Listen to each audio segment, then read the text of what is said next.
52 ans, je suis un enfant du terroir. J'ai toujours habité et vécu ici, sauf durant mes études qui étaient à Paris et à Lyon. Voilà, je suis la tête de skipper depuis 25 ans et je suis la 4e génération d'une famille bien connue dans le monde des transports de la vallée du Rhône. Pur produit local. Skipper aujourd'hui, c'est un peu plus de 300 personnes et nous proposons des solutions d'externalisation logistique et d'organisation de transport. Le tout couronné par des solutions digitales qui ont toujours été notre marque de fabrique pour porter notre innovation.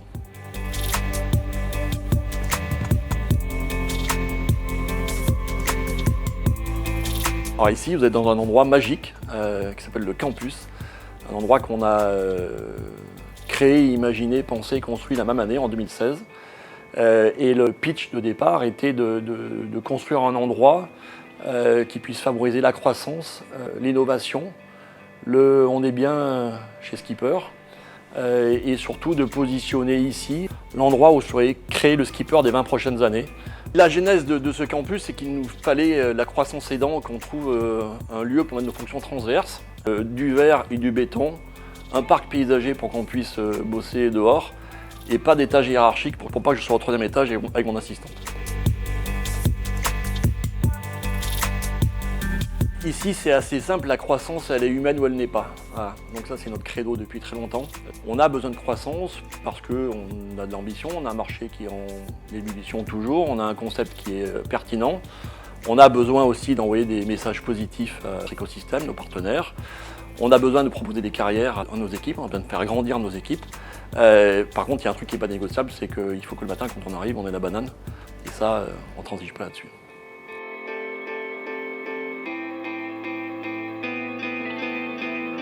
C'est un mouvement qu'on a amorcé il y a longtemps, qui était de faire en sorte de placer l'humain au centre de nos préoccupations. On a toujours fait beaucoup de choses sur ces sujets. On s'est simplement dit, il y a maintenant 2 ans, que ça serait peut-être bien d'avoir un label qui sorte du microcosme Skipper et que quelqu'un de l'extérieur nous dise ah bah oui, il fait bon travailler chez Skipper, donc c'est pour ça qu'on y est allé. Mais la finalité ultime, c'est quand même que nos gens sont bien ici. Je crois que l'architecture est aussi un modèle de management. J'ai mis tout ce à quoi je croyais.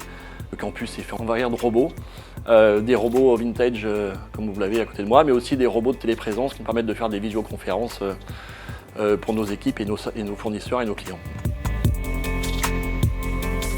Je suis très attaché à m'inscrire dans la durée, que ce soit avec mes équipes ou mes partenaires, que ce soit clients ou fournisseurs. On a toujours réussi à instaurer un climat de confiance qui est important, très important pour nous. Et on a eu l'opportunité de créer aux US, sur le marché nord-américain et plus précisément à Atlanta, une solution logistique et transport dédiée pour des entreprises françaises, mais aujourd'hui canadiennes, mais globalement francophones, qui leur permettent d'avoir accès à une organisation logistique basée sur des standards européens, sans barrière culturelle. Ça renforce ce climat de confiance qu'on peut avoir à nos clients, parce qu'on a vraiment l'impression de partir tous ensemble à la conquête de l'Ouest américain, et pas que d'ailleurs.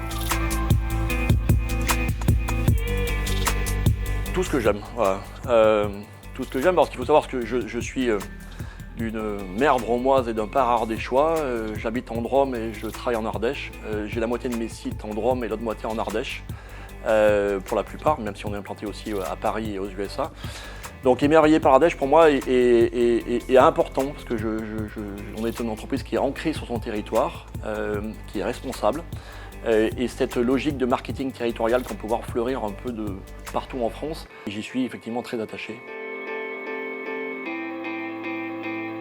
Je ne pensais pas avoir un jour à rencontrer ce niveau de difficulté dans ma carrière professionnelle.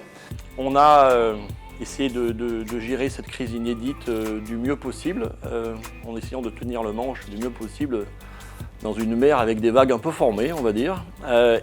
Par contre, je pense que dès le début, on a très bien vu qu'il y avait 2 combats, un combat sanitaire et un combat économique. Et on a mené de front ces 2 combats, à la fois en protégeant et en donnant le maximum de sécurité à nos équipes, tout en poursuivant notre service pour nos clients qui nous font confiance et qui ont aussi besoin de nous plus que jamais dans ces moments-là. Alors, c'est quelque chose qui peut avoir une définition qui soit différente entre chacun de mes skippers, des gens qui travaillent avec nous, mais tout le monde se rassemble derrière un socle commun de valeurs qui aussi, en termes d'engagement, de responsabilité, de respect de la parole donnée. Donc c'est vraiment le socle sur lequel est bâti Skipper et tous les skippers qui nous entourent. Et c'est terriblement efficace. Et cette période de crise que nous vivons actuellement est aussi révélateur de la chance que nous avons de cultiver cette skipper attitude depuis si longtemps.